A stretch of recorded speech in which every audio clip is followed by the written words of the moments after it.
الإنسان من كلمة طيبة تحمل معنى صافي ونية طيبة يبتغي فيها الإنسان الخير فوق كل شيء. جميل جدا. يعني إذن كل ما هو يكتب ويقرأ يعتبر داخلا في الكلمة نعم.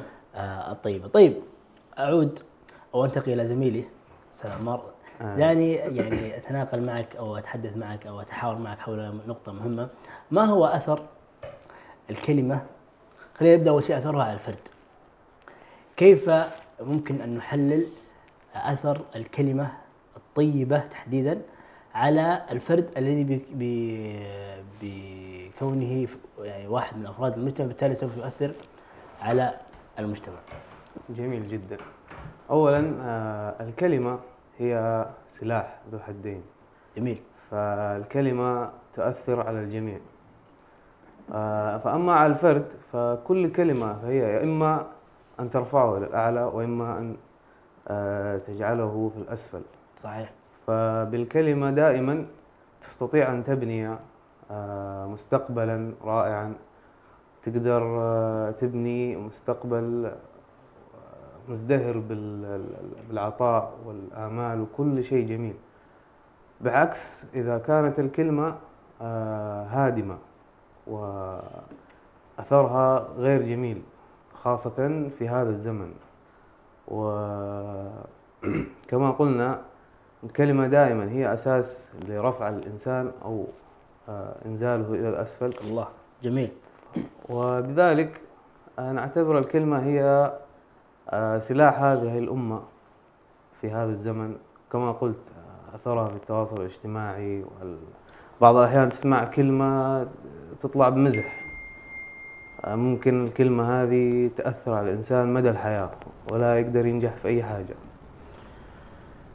جميل. يعني هل ممكن، لعلي أتحاور معك هذه النقطة، هل ممكن أن يكون شخص مثلا خلينا نقول دارس صح ومارس نفسه صح ومتني وأهله ربوه يعني أجمل تربية وأحدث تربية وأفضل تربية، وتؤثر فيه كلمة سلبية قد تهدم كل ما بني يعني من سابق، أم يعني الكلمة ليس لها هذا الأثر الكبير وإحنا مجرد يعني هي كلمة عابرة قد تخرج من إنسان ولا تسمع؟ كلام جدا جميل وحاصل في هذا الزمن. نعم. بشكل كبير. يعني تلاقي زي ما قلت في ناس أهاليهم تعبوا فيهم كثير، ربوهم بأحسن تربية، لكن بعض الأحيان تطلع كلمة مثلا من الأهل لا ما يحسبون لها حساب. جميل. التعب ذا كل اللي تعبوه هيروح على الفاضي. زي مثلا أنت زي ما قلت أهلك ربوك تعبوا عليك، في النهاية تسمع كلمة من الوالد، الوالدة، أخوك، أختك. نعم. قد هذا كله تمسحه، تصير حياتك كلها عبارة عن كلمة جرحتك وتنهدم كاملة. يعني لو فكرنا فيها بشكل إيجابي، هل ممكن شخص مثلا يعني محبط أو شخص يعني لا يملك أدوات المعرفة ولا يملك أدوات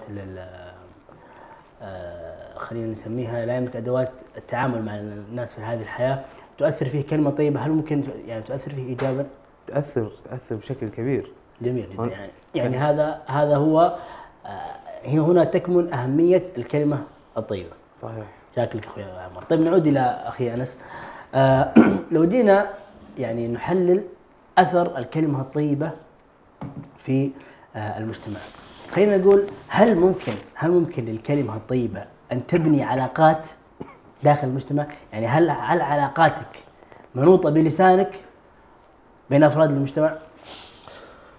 طيب خلينا أتكلم أخي عبد الرحمن عن أثر الكلمة الطيبة في بناء النفوس وبناء العلاقات.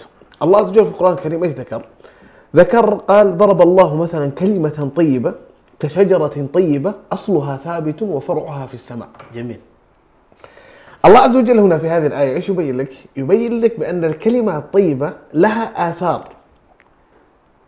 الكلمة الطيبة فرعها ثابت. حلو. عفوا كلمة طيبة كشجرة طيبة أصلها ثابت وفرعها في السماء تؤتي أكلها كل حين بإذن ربها إلى نهاية الآية. الكلمة الطيبة الله عز وجل وصفها كالشجرة أصلها ثابت، يدل في حسب تحليلي أنا الشخصي تدل على أن الكلمة هذه لها عدة أفرع تخرج منها. جميل. فأثرها دائما في بناء العلاقات القوية. يا أخي الإنسان يعني خليني أقول لك مثلا على الصعيد اللي يتكلم فيه عبد الرحمن، على صعيد العلاقات مثلا، الإنسان تراه أسير الإحسان حتى لو كانت كلمة طيبة. لاحظوا الموضوع هذا. نعم.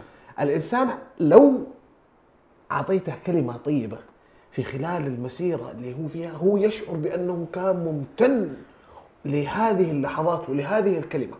أنا أذكر لك موقف صار لي قبل فترة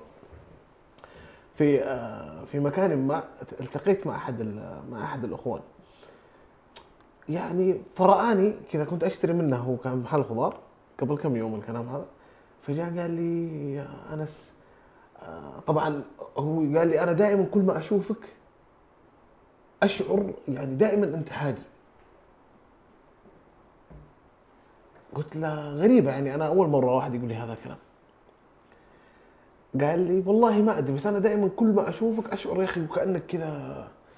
فقلت له يا أخي، قلت له إيش مشكلتك؟ سكت كذا قليلا، ثم ألهمني الله عز وجل بقول إيش؟ قلت له الحديث النبوي فيما معناه: اعلم أن الأمة لو اجتمعت على أن يضروك بشيء لا يضروك بشيء لا يضرك لقد كتب الله لك، واعلم أن الأمة لو اجتمعت على أن ينفعوك بشيء لا ينفعوك إلا بشيء قد كتبه الله لك. عارف إيش قال لي؟ إيش؟ مباشرة قال لي كذا، قال لي روح الله يفتحها في وجهك. الكلمة هذه خلتني والله العظيم أفكر من المحل إلى البيت، كيف أن الله عز وجل ساقني إليه أني أنا أشتري، مع أنه هو ترى محل خضار وفي الشارع نفسه تقريبا فيه محلين، الله عز وجل خلاني أوقف عنده ثم أشتري من عنده ويفتح معي الموضوع وأتكلم معاه في هذه النقطة، وسخر الله عز وجل لي لساني وقبل هذا قلبي بأني أنا أعطيه هذه الجملة اللي بناء عليها، شوف أنت تعرف هذا الشيء من خلال الرد. قال لك روح الله يفتحها في وجهك، تشعر وكأنك يعني سكبت على صدره، يعني تحس الإنسان هذا كان ينتظر مثل هذه الكلمات. جميل. فأول من المحل إلى البيت وأنا أفكر في هذا الموضوع مباشرة، أول ما وصلت قعدت أفكر بيني وبين نفسي، ليش الكلمة هذه أثرت فيه؟ ليش الإنسان دعالك قال لك الله روح الله يفتحها في وجهك؟ لأن هنا النقطة الأهم بأن الكلمة الطيبة عندما تخرج من لسانك لها أثر كبير جدا في مردودة داخل صدر الإنسان اللي قدامك. جميل. فأنت الآن يوم تفتح معاه الموضوع وتذكره بالأحاديث النبوية، وخاصة أنه يعني خلينا أتكلم في الوقت الحاضر الآن، المشاكل كثيرة، والله عز وجل يعني ذكر هذا الكلام في كتابه الكريم: لقد خلقنا الإنسان في كبد لتركبن طبقا عن طبق. المشاكل كثيرة وظروف الحياة مليئة، والإنسان يعني عندما يخرج من بيته قد يواجه الكثير من أصناف المجتمع. فالكلمة الطيبة أنا أعطيك إياها 100%، رغم قد لا يكون ترى مردودها في بعض الناس، ترى قد يعني ممكن تهتم جدا لجانب المردود.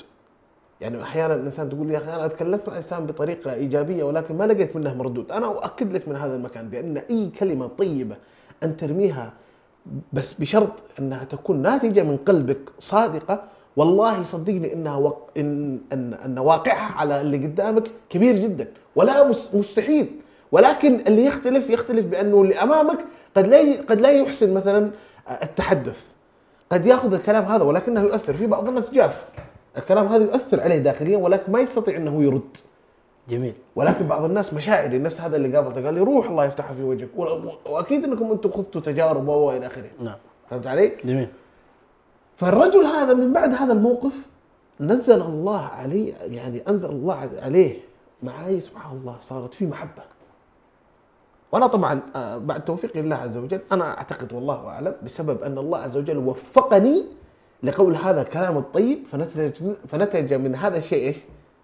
نتج من هذا الشيء محبة. نعم. فهذه واحدة من الآثار الطيبة في الكلمة الصادقة أو الكلمة الطيبة في بناء العلاقات. جميل. طيب خلينا نرجع للمحور الحديث، هذا حديث رائع جدا، وهذا يدل على أن الكلمة حتى وإن يعني كانت مختصرة أو كانت، إلا أنها عندما تلامس يعني منطقة أو خلينا نقول موقف حساس أو مساحة حساسة في القلب فإنها تؤثر بشكل كبير جدا. طيب ايش رايك في اللي يقول انه والله الكلمه يعني المسؤول عنها هم كبار السن او الاباء؟ يعني هل للشباب فعلا دور في نشر الكلمه الطيبه ام الشباب مجرد اشخاص مستقبلين؟ يعني هم الذين يعني خلينا نقول بالعام ما ينشرح عليهم، يعني في النهايه انا شاب طائش، انا الكلمه اللي تطلع من قلبي على لساني ما اهتم لها، والمفترض اللي يعني يهتم بكلامه هم الناس اللي كبار واعيين فاهمين، هم الناس اللي يتكلمون. انت ليش تكلمني عن انه والله لابد اني انا اثمن الكلمه اللي تخرج من لساني؟ انا في النهايه شاب طائش وانا هذه شخصيتي وانا ما علي في احد. هل للشباب فعلا دور في المجتمع تحديدا؟ اي نعم. طيب خليني اقسم كلامك عبد الرحمن الى عده اقسام. الكلمه الطيبه لا يوجد صنف في المجتمع مسؤول عنها فقط. يعني انا ما ممكن اني انا احط الكلمه الطيبه مسؤوليه من هم فوق 60 سنه. ايه يقول لك يا اخي هذا كبير هو اللي لازم يعني ينتبه الكلام. يعني مثلا ذاك اليوم جاني واحد كبير اخطا علي، انا مباشره صفقت عليه لاني هو المسؤول ولست انا. يقول لك انا شاب والمفترض انه ما تلومني، المفروض تلوم الشخص اللي يتكلم. يعني وين دور الشباب في نشر كلمه طيبه في اوساط المجتمع؟ لا انا اختلف معك اختلافا والله جذريا جدا في هذا الكلام. اذا كان انت من تقول او لا انا يعني اتبنى راي موجود في الشارع بين اوساط الشباب. يعني انا ما اتكلم عن رايي شخصيا، انا فقط اطرح المواضيع المطروحه بين اوساط الشباب حتى نغطي جانب الكلمه الطيبه من كافه زواياها. والله يا اخي انا اختلف معك اختلافا كاملا، او اختلف مع هذا الراي تكسب. مع هذا الراي. نعم. معليش عشان ما نشخصنا معك من بدايه اول حلقه. اي مع هذا الراي انا اختلف مع هذا الراي اختلافا كاملا جدا. وخلينا ناخذ الموضوع هذا اولا من مبدا ديني، بان الله عز وجل عندما ذكر الكلام هذا في القران ضرب الله مثلا كلمه طيبه. الله عز وجل ترى ما ذكر عمر معين، اليه يصعد الكلم الطيب. ما يعني الله عز وجل ذكر هذه الايات نعم ما حدد فيها عمرين. جميل. فانا في وجهه نظري ارى بانه من يقول بانه الكلمه الطيبه مسؤول عنها جزء معين من المجتمع هذا كلام خاطئ. الكلمه الطيبه مسؤول عنها جميع من هم على المجتمع باعمار سنيه ومكانات اجتماعيه. كيف مكانات اجتماعيه عبد الرحمن؟ كيف؟ الزوج مسؤول عن الكلمه الطيبه امام زوجته. نعم جميل. وهذا يبني بناء عليها ايش؟ بعلاقه زوجيه. يا سلام عليك. المدير مسؤول عن الكلمه الطيبه امام الموظفين. ايش بناء عليه ايش يبني اذا كانت الكلمه الطيبه موجوده عند المدير والموظفين؟ الموظف خلينا ناخذها مثلا بشكل عاجل كذا. المدير عندما يكون انسان صاحب كلمه طيبه يوطن في الموظفين ولاء للشركه. هذا على صعيد شو اسمه، على صعيد العمل. على صعيد المنزل، الزوج عندما يكون صاحب كلمه طيبه يولد ايش؟ كسب الزوجه والابناء. جميل. فلاحظ انت الموظف والابن. بس هذه الامثله اللي ذكرتها ابو صقر، وعذر عن المقاطعه، هذه امثله يعني تعزز فكره انه الشخص الكبير هو المسؤول عن الكلمه. يعني مثلا لو تكلم عن المدير، في اغلب الاحيان المدير يكون اكبر من الموظفين، الزوج او يكون اكبر من الزوجه والاطفال. فبالتالي هذا الحديث يعزز فكره ان المسؤول هو الكبير. انا ابغاك تعطيني امثله من واقع الحياه من الشباب انفسهم على اثر الكلمه الطيبه.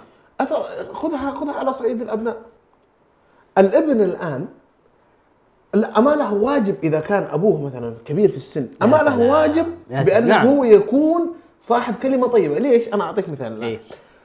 الأب عندما يدخل مثلا إلى مرحلة 60-65 سنة، نعم. أي عمر كان، يبدأ يحتاج إلى رعاية. وأنت تعرف أنه الرجل أو خلينا أقول لك الإنسان كل ما كبر في السن كل ما كان حساسا أكثر. جميل. هذه في وجهة نظري، طبعا أنا قاعد أعطي أشياء وجهة نظري، ماني مستند على أي أحد. جميل. فأنا أرى في وجهة نظري أن الإنسان كلما كبر في العمر كلما زادت حساسيته شوي مشاعريا. نعم. فيحتاج من يغذيه في جزء في المشاعر يتغذى عن طريق الأبناء والعائلة. نعم. فهذا دور الابن في الكلمة الطيبة مع الوالدين. جميل. وفي هذا أمثلة، يعني أمثلة كثيرة جدا، ولكني أنا ما زلت أؤكد بأنه الكلمة الطيبة ليست مسؤولية فرد واحد. أو عمر معين في هذا المجتمع، بل هي مسؤولية الجميع. جميل جميل، الله يعطيك العافيه. طيب خلينا نرجع للزميل القدير عمار. عمار، ذكرنا في بدايه الحلقه ان او في تعريف الكلمه ان الكلمه لا تقتصر فقط على الكلام الذي يخرج من اللسان، انما ايضا الكلمه التي تخرج ايضا من مواقع التواصل الاجتماعي. ودعني يعني اركز على هذا الجانب تحديدا.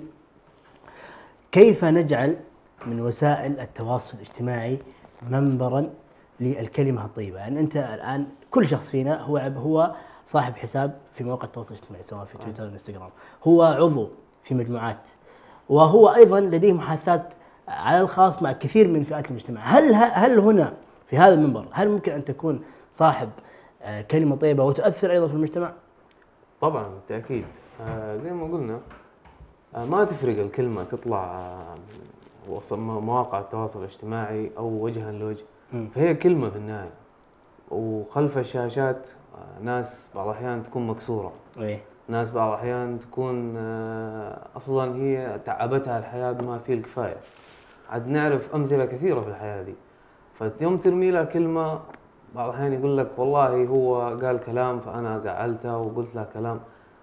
احتمال الكلمة هذه تودي هذا الإنسان يمكن لا سمح الله الانتحار. في ناس كثيرين بسبب كلام جارح يقول لك أنا خلاص الحياة دي ما عاد فيها شيء طيب بسبب كلمة من مواقع التواصل الاجتماعي. وكثير من المشاهير نحن نشوف التواصل الاجتماعي كثير من المشاهير تأثروا بسبب الكلمة. في ناس والعياذ بالله ألحدت بسبب كلام ما له داعي. في ناس زي ما قلنا وصلت لمرحلة الانتحار، في ناس وصلت لمرحلة اكتئاب. بالعكس في الجانب الكلمة الطيبة، الكلمة الطيبة دائما سبحان الله بعض الأحيان في أناس ما هم مسلمين سبحان الله يقول لك الكلمة الطيبة قد إيش هي تأثر على الناس. فبيشوف إنسان في مواقع التواصل الاجتماعي راسل له كلمة حلوة، لا هو يعرفه ولا هو قد شافه والشخص هذا يكون أصلا ما هو مسلم. الشخص هذا يسلم بسبب إنه هذا قال له كلمة حلوة، يقول له يا ابن الحلال أنا في حياتي أنا ما قد سمعت كلام حلو. كثير شفنا زي هذه الأمثلة. يعني يجي يقول لك أنا ما قد أحد عاملني في حياتي بشكل طيب ولا أحد قد سمعني. يقول لك أبوي وأمي ما قد سمعوني كلام حلو، عاشوا بحياة. فيشوف الدين الإسلامي يحث على هذا الشيء، يحث على الكلمة الطيبة. والأخلاق أصلا في الدين الإسلامي تحثك على هذا الشيء. الرسول دائما وصانا انك الرسول صلى الله عليه وسلم يقول لك الاخلاق هي دائما تعبر عنك وعن الحياه اللي انت تعيشها وعن الدين اللي انت قاعد تمثله لكل الناس. صحيح. انما بعث ليتمم مكارم الاخلاق. بالضبط. نعم. هذا رسولنا صلى الله عليه وسلم صحيح. يقول لك كذا. نحن اقل من سيدنا محمد صلى الله عليه وسلم لازم نقتدي فيه صحيح. نمشي على خطاه دائما. جميل جدا. طيب لو ركزنا على نقطة يعني الفرق بين أثر التعليق الإيجابي والتعليق الهادم. يعني أنا كشخص أعلق على مواقع التواصل متى أعرف إذا هذا تعليقي راح يكون تعليق إيجابي ونقدي أو نقد بناء أو نقد إيجابي وإما نقد هادم. يا أخي يقول لك أنا والله يا أخي أنا بحسن نية كتبت أرسلت يا أخي لفلان والله يا أخي مثلا أي تعليق جميل. خلينا نقول مثلا أنا والله كتبت قال لي والله تجي معنا مثلا أنا عندي طلعة معينة أو عندي موضوع هل مثلا تخاويني ولا تجي معي؟ فأنا قلت لا. حلو. هذه لا قد تحتمل عدة معاني. أنا كيف أعرف إذا لا تبعي هذه هي كلمة يعني طيبة ويعني نابعة من حسن نية أو كلمة هادمة قد تجرح الشخص الذي أمامي؟ جميل. أولا من في هذه المواقف دائما أول شيء أنت تحسن النية. جميل. صف النية. ثانيا الشخص زي ما قلت خلف الشاشة دائما ما عندك تحكم. خلف الشاشات ما إيش قال لك هذا الكلام من قصد ولا من غير قصد، وأحيانا تطلع كلمة عفوية يعني تحسس منها. فدائما يقول لك لما تطلع الكلام من خلف الشاشات احسب حساب للكلام اللي راح تكتبه. مثلا انت زي ما قلت اطلع معايا قلت لك لا بس زي كذا لا، انت راح تفكر بالك 50,000 حاجه. قال هذا الانسان طفشان مني، هذا الانسان ما يبغاني، هذا بغير اني مثلا اقول لك لا يا عبد الرحمن انا ترى مشغول، لا ترى انا تعبان ما اقدر اطلع، انت الان بتعذرني صحيح. وما بتنجرح ولا بتحس باي حاجه. فدائما يقول لك يا اخي لما نطلع الكلمه دائما يا اخي طلع الكلمه زي ما قال اخونا انس، بحسن نيه وبصدق من قلبك. جميل. طلع الكلمه وقول لا يا اخوي انا مشغول، انا اعطيه عذر يعني. جميل لا جميل. تقول كلمه وترميها وزي كذا. ودائما يقول في القران ويقول لك وما يلفظ من قول الا لديه رقيب عتيد. الله. فحتى ربنا يعني حاط لك ملكين على كل كلمه تطلع منك، اذا كانت الكلمه حسنه فبيكتب لك حسنه، ان كانت الكلمه جارحه او سيئه فهي سيئه فسوف تتحمل وزرها يوم القيامه. الله الله، كلام كبير. الله إذن يبعدنا عن اللهم الآثام. اذا هذا صراحه معيار جميل جدا، الا وهو النية الطيبة. سبحان الله ما في احد يحسن النية الا الله عز وجل وفقه للعمل الصالح. الموقف اللي ذكره ابو صقر الشخص يعني الله عز وجل لو ما وفق ابو صقر الى نية طيبة ذكر فيها هذا الكلام ما وصلت بشكل ايجابي. قد ابو صقر يقصد بها، شوف قد يحتمل هذا الكلام ابو صقر على انه تدخل في شؤون الاخرين. صحيح. فمثلا لو قالها بنية سيئة هدمنا. الشخص الآخر قد يفهم، لأنه بصير خارجها من نية، قد يفهم إنه هذا تدخل في شؤون الآخرين، فراح يقول لك أنت إيش دخلك؟ أحد اشتكى لك؟ أحد فضفض لك؟ ليش؟ هو ليش ما تقبلها بصدر رحب؟ لأنه الشخص عندما قال الكلمة ما أحسن النية في إخراجها، وبالتالي وصلت إلى المكان الصحيح ألا وهو تقبل الكلمة بشكل سيء، نتج عنه مشاكل ونتج عنه كلمة سيئة، مع أنه في ظاهرها هي كلمة حسنة. فأنا كان هذا المقصود من كلامي، والمعيار الحقيقي صحيح. لكل كلمة هي النية. حسن النية هي دائما أساس لكل كلمة طيبة تطلع. كل ما أحسنت نيتك، كل ما صفيت نيتك، كل ما خليت الكلام اللي يطلع من قلبك صادق، فبإذن الله زي ما قلت ما راح تآذي أحد أو راح تجرح أحد. جميل جميل، الله يجزاك خير. طبعا احنا الوقت دهمنا، لكن ودنا نغطي الموضوع من كامل زواياه. دعنا ننتقل إلى الجانب الآخر عزيزي أنس، إلى جانب الكلمة السيئة. أولا حتى ندخل، احنا نعرف ما هي الكلمة السيئة، احنا عرفنا الكلمة الطيبة، فبالتالي كل ما هو ضد الكلمة الطيبة من كامل زواياها فهو يدخل تحت الكلمة السيئة. خليني أسألك سؤال واضح أبو صقر، وأتمنى أن تجاوبي على هذا السؤال تحديدا.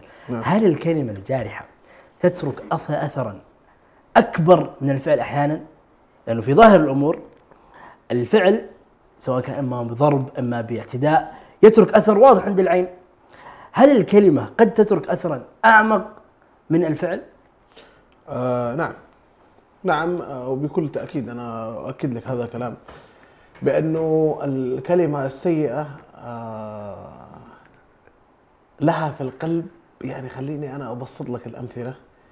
يعني أحيانا ترى ألم الضرب كما ذكرت أخي عبد الرحمن لحظي.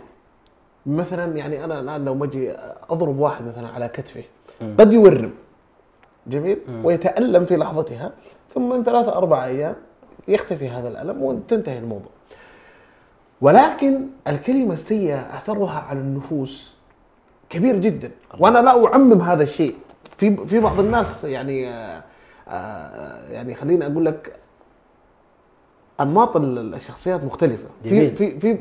في بعض الشخصيات حساسة جدا، الله. قد لا تنام ترى بسبب كلمة أنت رميتها. والكلمة السيئة أحيانا ترى في بعض الناس أعوذ بالله من الشيطان الرجيم ألسنتهم يعني خليني أقول لك يعني زي السم. فلذلك النبي صلى الله عليه وسلم إيش قال؟ المسلم إيش؟ من سلم المسلمون من لسانه ويده. الله. ليش؟ شوف قدم اللسان على اليد. نعم ليش؟ الله. هنا أكبر دليل يدلك على أن الإنسان تراه يتأثر يعني بالكلمة التي أنت أخرجتها بشكل قوي جدا. وزي ما قلت لك ترى تختلف في أنماط إيش؟ أنماط الشخصيات. ترى في بعض الناس مشاعرية جدا حساسة من الداخل، قد مثلا يظهر لك بأنه صلب ولكن من جوا تراه يعني في طفل، في طفل داخلي، عرفتوا؟ طيب أكيد إنه قد سمعت هذا الكلام وحنا صغار، يقول لك يا أخي أنا ودي أبوي يضربني ولا يتكلم علي الكلمة. هل هذا الكلام يدخل في هذا السياق تحديدا؟ هل الطفل يعني يتكلم بكل براءة لدرجة أنه يتحمل الم الضرب ولا يتحمل يعني الم الكلمه اللي تخرج من الاب؟ ايش خطوره موضوع الطفل مع الاب؟ هذه موضوع تربوي. الابن وهو صغير يسمع، قوه السمع عنده عاليه جدا. فلذلك اصلا دائما يعني خليني اقول لك مثلا على صعيد اللغات، يقول لك اذا جيت تبغى تتعلم اللغات خذها عن طريق الاطفال، لانهم يعني سريعا ما يكسبون اللغه وهم صغار. ليش؟ لان قوه السمع عندهم عاليه جدا. حلو. اما قوه الضرب انت ممكن تضرب ما يتاثر لحظه، ولكن السمع يعني انت احيانا ترى في كلمات عندك ومن انت صغير ترى ما زالت رنانه عندك. فلذلك من الجانب التربوي على الموضوع الكلمه السيئه مع الاطفال لها ناتج ترى عندما يكبر الابن. فلذلك دائما اصلا يعني حتى لو تلاحظ الان ما يسمونها التربيه الحديثه، بانه دائما يقول لك ابعد عن الضرب وخليه يسمع الكلام الطيب والى اخره ومدري ايش الى اخره. ولكن عندما يكون الموضوع قائم على انه هو يسمع كلام سيء منذ الصغر، يتربى مع هذا الشيء وعامل الضرب. يعني انا الحين مثلا ممكن اقول لك يعني انا كلنا ما حد يتذكر مثلا قديش انضرب من والده الكريم. صحيح. ولكن ممكن يتذكر لحظه هو داخل مثلا من البيت سمع له كلمتين رنانه الى الان في عمري ما ينساها. الله. فهذا اثر الكلمه على شو اسمه على اللهم صل على محمد على الطفل. نعم. جميل جدا. عمار، بعض الشباب يعتذر او يتعذر بكلمه يا اخي انا كنت امزح، يا اخي هذا انسان حساس، يا اخي انا رميت له كلمه وزعل وانا يعني ما كنت اقصد فيها انه انا كنت امزح معاه. يعني المزاح والكلمه السيئه كيف تفسر ذلك؟ حلو. المزاح دائما بينأخذ زي ما قلت بشكل مش جدي، ويرمي لك كلمه يقول لك انا كنت امزح ما ادري ايش. دائما قبل ما تسوي ذا الشيء حط نفسك مكانه. انت الان لو رمى لك كلمه وقال لك انا امزح، هل بتتقبلها؟ وثانيا لو مزحت وما ادري ايش، يا اخي اعتذر. يا اخي دائما يقول لك الاعتذار من شيء من الرجال. اعتذر وما انت خسران شيء. يا اخي انا كنت امزح وقلت كلمه بالغلط، يعني قلتها مازحا والله ما قصدي اجرحك ولا اسمعك كلام سيء. فهذه دائما تحول النقطه من سلبيه الى ايجابيه. اعتذر ثم نفسر، قول يا ابن الحلال ترى انا اسف واعتذر منك، ترى ما بدر مني كان مزاح، فانا اعتذر. والله صدقني هذا السيناريو اللي صاير في الشخص في الجهه المقابله راح يهدأ وراح يتقبل منك الكلام وراح يتقبل منك المزاح اصلا عادي. بعد كذا يقول لك خذ راحتك. وزي ما قلنا انه دائما الكلمه لازم تحاسب انت ايش تطلع اول شيء. جميل. يعني انت تتفق مع كلمه ان المزاح مرتبط بالكلمه السيئه، وقد تخرج من كلمه سيئه على سبيل المزاح فتؤثر فيك. طيب ممكن يكون عندنا مداخله عند انس. انا عندي مداخله، ولكن يعني كما ذكر اخي عبد عمار بانه تمرير النقد بشكل مزاح هذا امر طبعا يعني انا في وجهه نظري اعتبره من قله المروءه صراحه، بان الانسان يمرر اهدافه ويمرر خليني اقول لك النقد عن طريق المزاح. هذا يعني سلبيه جدا كبيره، ويعني اشوف انها مشكله نفسيه وقضيه انا لا اريد ان يعني على بس عشان الوقت ضيق، ولكنها ترى نقطه جدا خطيره. تمنيت لو ان الاخراج يعطينا وقت فيها واسع، ولكن ترى يعني هذه مشكله جدا كبيره. ولكن لضيق الوقت خلينا عبد الرحمن انا اقول لك كيف ممكن للانسان ان يحمي نفسه من الكلمه السيئه. جميل. لعلي اختم في هذا الموضوع. اولا في نقطه جدا مهمه لازم نحن نلاحظ فيها، وهي التفكير قبل الكلام. لأن اللسان أسرع من الفكر.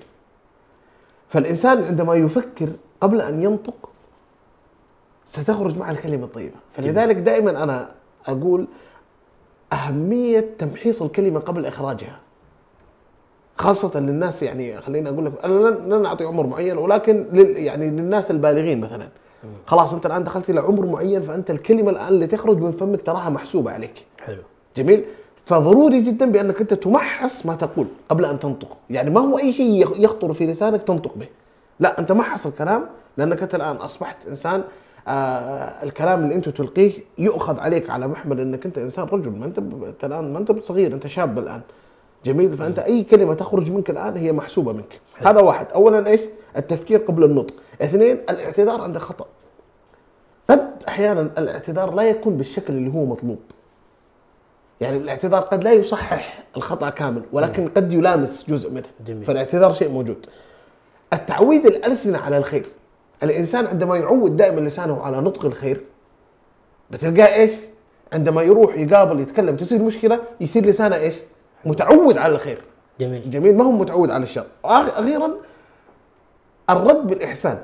قابل المشكله اللي انت تواجهك بردها بالاحسان. دائما انت اذا تعاملت بالاحسان بيصير انت يعني يخرج منك احسان، يخرج منك خير، يخرج منك مبادرات طيبه و الى اخره، فينتج هذا الشيء كله. اذا انت حطيت هذا الشيء عندك قاعده داخليه. وترى اهم شيء خليك من التمثيل الخارجي، خليك من انك انت تتظاهر بهذا الشيء، لا، الانسان جواه الله يرى ما في جواك. وغالبا القوه لا تنتج ترى من الاشياء الخارجيه. الانسان عندما يربي يحارب بينه وبين نفسه داخليا على انه يكون انسان صاحب اخلاق و الى اخره، تظهر معه في المواقف. ولكن اللي يمثل على انه صاحب خير و الى اخره في الشدائد يخرج هذا الموضوع. نعم. ودائما انا اختم بقول الشاعر: فاصنع لنفسك قبل موتك ذكرها، فالذكر للانسان عمر ثاني.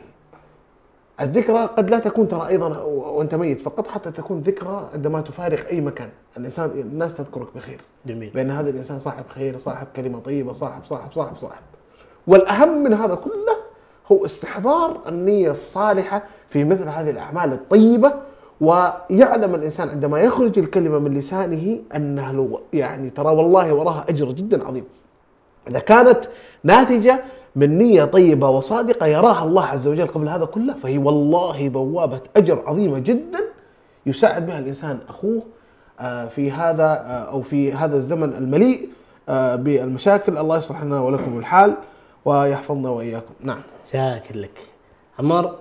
الكلمة الطيبة والكلمة السيئة أثرها الإيجابي والسلبي، كلمة تختم بها حديثك في هذه الحلقة. نختم والله بأنه الكلمة مسؤولية، ومسؤولية على كل إنسان منذ البلوغ. ما زي ما قلنا أنت، ما في فئة عمرية معينة، كل الفئات العمرية اللي يطلع من لسانها هي مسؤولية. وزي ما قلنا الكلمة قد تبني قد تهدم والكلمة هي سلاح أو هي روح. زي ما قلنا هي روح، قد تكون روح متعبة أو قد تكون روح سبحان ربي مكرمها ومنعمها بجميع أنواع الكلمات الحلوة والطيبة. دائما حاسبوا على كل كلمة تطلع، وراعوا مشاعر الناس وراعوا مشاعركم، وخلوا دائما الدين ومخافة الله في كل شيء قبل أي كلمة تطلع من لسانكم. وشاكرين لكم، نتمنى انه الكلمه الطيبه دائما تكون ماتع. جميل جدا. جميل. ولعلي اختم حديثك ما كيف يحمي الشخص نفسه من الكلمه السيئه. يعني البشر فيهم الخير، فيهم الصالح والطالح، ولولا دفع الله الناس بعضهم بعض الهدم والصوامع من الوبيع. والاصل في البشر انهم يتدافعون ما بين صاحب النية الطيبة وصاحب النية السيئة. فيجيك صاحب نية طيبة ولكنه مسكين يتأثر بالكلمة. أنا أقول لكل شخص يتأثر بكلمة عابرة، أنا أقول استحضر أن الله عز وجل هو المتصرف المانح المتحكم في كل شيء. فاعلم أن الأمة لو اجتمعت أن يضروك بشيء لن ينفعوك إلا بشيء قد كتبه الله لك، ولو اجتمعوا أن يضروك بشيء لن يضروك إلا بشيء قد كتبه الله عليك. رفعت الأقلام وجفت الصحف، ما في أحد يؤثر عليك إلا الله عز وجل. فبالتالي الكلمة عندما تخرج من أي شخص لابد أن تقابلها بصلابة نفسية قوية جدا. لماذا؟ لأن الإنسان يتأثر بمن حوله، فلا بد أن يكون يعني في عالم الصناعة يحطوا لك في السيارة يحطوا لك فلتر، وفي المكان يحطوا لك فلتر، في المكيفات يحطوا لك فلتر. ايش فائدة الفلاتر هذه؟ الفائده هذه انها تدخل الشيء الايجابي وتطرد الشيء السلبي. في السياره مثلا فلتر هواء يدخل لك الهواء النظيف ويترك الشوائب. هذا الفلتر اذا انت ما غيرته ما جددته بشكل دوري تفسد ايش؟ يفسد قلب السياره. وكذلك انت عندما يعني تضع بينك وبين الكلمه السيئه حواجز كبيره من تقوى الله عز وجل والايمان بالله والتعلق بالله عز وجل، هذه الكلمه وان خرجت بنيه سيئه لا تؤثر فيك ابدا. ليش؟ لأن قلبك معلق بالله عز وجل. اشكر لكما عزيزي انس وعمار على هذا الكلام الطيب الشيق الذي والله احنا صراحه الحلقه ساعه ولكن احنا يعني ما حسينا بالوقت ابدا لان الحديث معكم كان ماتع وشيق جدا. شكرا لك اخوي انس. شكرا لك عبد الرحمن ولعمار، وموصول لمشاهدينا الكرام على حسن المتابعه، ونلتقيكم ان شاء الله في حلقات قادمه باذن الله. شكرا جزيلا اخوي عمار. شكرا جزيلا مرة أخرى لك اخ عبد الرحمن والاخ انس ولكل المتابعين. ان شاء الله نكون عند حسن نيتكم ونكون استمتعتوا معنا ان شاء الله. وان كان في قصور فمن نفسنا من الشيطان، وان احسننا فمنا ومن الله. الله يجزاكم كل خير. شكرا جزيلا لكم. الله يجزاك خير. شكرا جزيلا لك اخي عمار، والشكر ايضا موصول لكم مشاهدينا الكرام على حسن استماعكم وانصاتكم. نلقاكم باذن الله في نفس ساعه التوقيت من الاسبوع القادم مع قضيه جديده والراي جديد. الى ذلك من حين انتظرونا، والسلام عليكم ورحمه الله وبركاته. المجد صرح وللإبداع رواد، وفي الشباب يكون الخير وقاد. للمجد صرح وللإبداع رواد، وفي الشباب يكون الخير وقاد. لله نعمل والقرآن منهجنا، به نسود كما أجدادنا سادوا.